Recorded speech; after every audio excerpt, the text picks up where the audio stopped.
Hello बच्चों, let's read out the question first. Define magnetic susceptibility and magnetic permeability. यहाँ पर simply हमें magnetic susceptibility और magnetic permeability को डिफाइन करना है. तो चलिए हम स्टार्ट करते हैं सॉल्यूशन से. But before of that let's see the key concepts which we can use here for this question. So basically यदि मैं मैग्नेटिक ससेप्टिबिलिटी की बात करूं, ठीक है, सो वो क्या हो जाती है, simply mu equals to B by H, जहां पर बी क्या है, मैग्नेटिक फील्ड है, और एच क्या है, मैग्नेटाइजिंग इंटेंसिटी है, और मैग्नेटाइजिंग फील्ड इंटेंसिटी बोल सकते हैं. ठीक है, सो ये तो हो गया ससेप्ट परमिएबिलिटी के लिए. ठीक है, now what is about susceptibility? So basically it is denoted by psi and its mathematical formula is m divided by h, जहां पर m क्या किसको इंडिकेट कर रहा है, मैग्नेटिक मूवमेंट को, एंड h क्या है, अगेन मैग्नेटाइजिंग फील्ड इंटेंसिटी. तो चलिए हम स्टार्ट करते हैं सोल्यूशन से. But before of that let's see what is about susceptibility and permeability. ये एक्चुअल में होते क्या है. सो लेट्स सपोज कि मैंने यहाँ पर एक ब्लॉक कंसिडर किया है. ठीक है, सो लेट्स सपोज कि कोई मटेरियल है. ठीक है, इसे हमने मैग्नेटिक फील्ड में रख दिया है. ये क्या है, मैग्नेटिक फील्ड लाइंस है. अब बेसिकली यदि ये मैग्नेटिक फील्ड लाइंस इस मटेरियल से कुछ इस तरीके से पास हो जाते हैं. ठीक है, सो इस पास होने के जो अलोकेशन होता है, यानी कि ये जो मटेरियल है, ये यदि इन मैग्नेटिक फील्ड लाइंस को इजीली अपने अंदर से पास होने दे, उनको अलोकेट करे टू पास फ्रॉम इट्स, सो इसी अलोकेशन को हम क्या बोलते हैं, मैग्नेटिक परमिएबिलिटी. एंड बेसिकली ये जो मैग्नेटिक परमिएबिलिटी है, ये इलेक्ट्रोमैग्नेटिज्म की प्रॉपर्टी को इंडिकेट करता है, जो किसके लिए सपोर्ट करता है, फॉर्मेशन ऑफ मैग्नेटिक फील्ड. ठीक है, जो किसको सपोर्ट करता है, फॉर्मेशन ऑफ मैग्नेटिक फील्ड को. ना आल्सो ये जो मैग्नेटिक फोर्स ऑफ लाइंस है, इनको ये अलोकेट करेगा कि वो लाइंस इसके थ्रू पास आउट हो जाए. सो उसे भी हम परमेबिलिटी बोलते हैं, हमने देखा. And also tell us that how much flux can pass through it. साथ साथ परमेबिलिटी ये भी बताता है कि मटेरियल से कितने ज्यादा फ्लक्स पास हो सकते हैं, पास हुए हैं. ठीक है, तो यदि मैं इसकी डेफिनेशन लिखूं, मैग्नेटिक परमिएबिलिटी की, permeability, so basically here we can write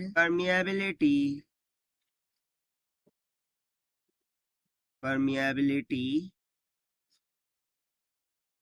in electromagnetism is a property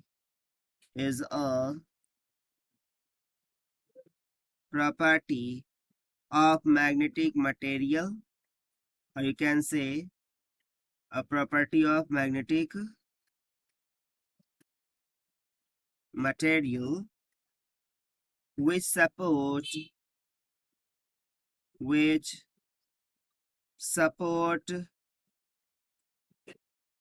the formation of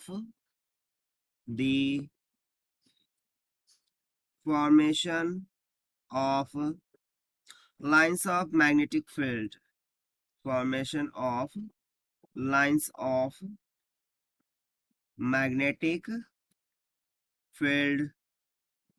ठीक है, तो ये सिंपल सी डेफिनेशन हो जाएंगी, और इसका फॉर्मूला तो हमने ऑलरेडी देख लिया है, that is mu is equals to B by H. So यदि मैं मैथमेटिकल इसकी डेफिनेशन देखूं तो सिंपल क्या आ जाएगा, ratio of magnetic induction to magnetic intensity.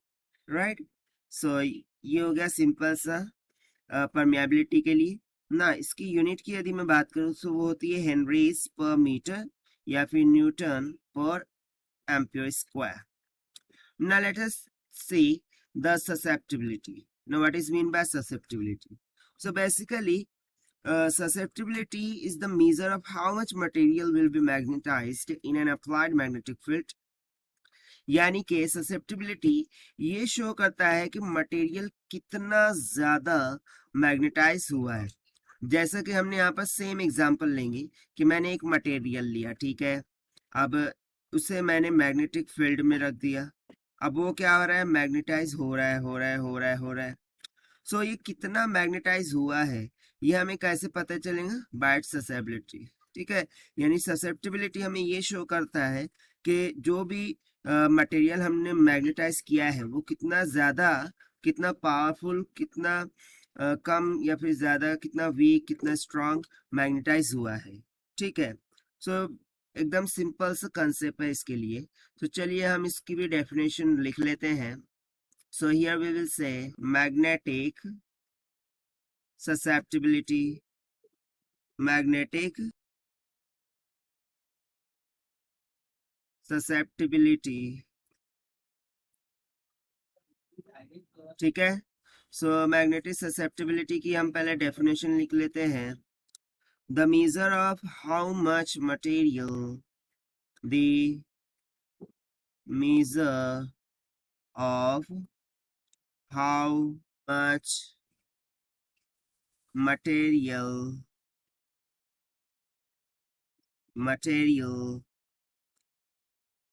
will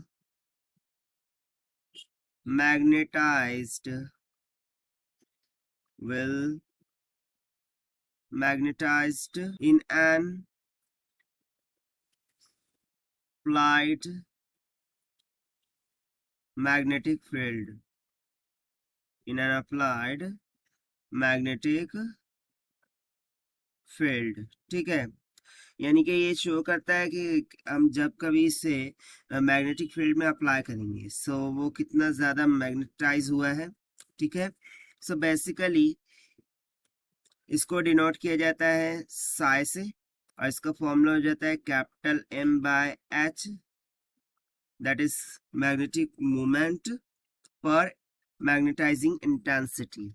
So this is what all about this question, which we have solved by using the simple mathematical expressions for magnetic susceptibility and magnetic permeability. So this is the required solution. I hope you understood well. Best of luck. Thank you.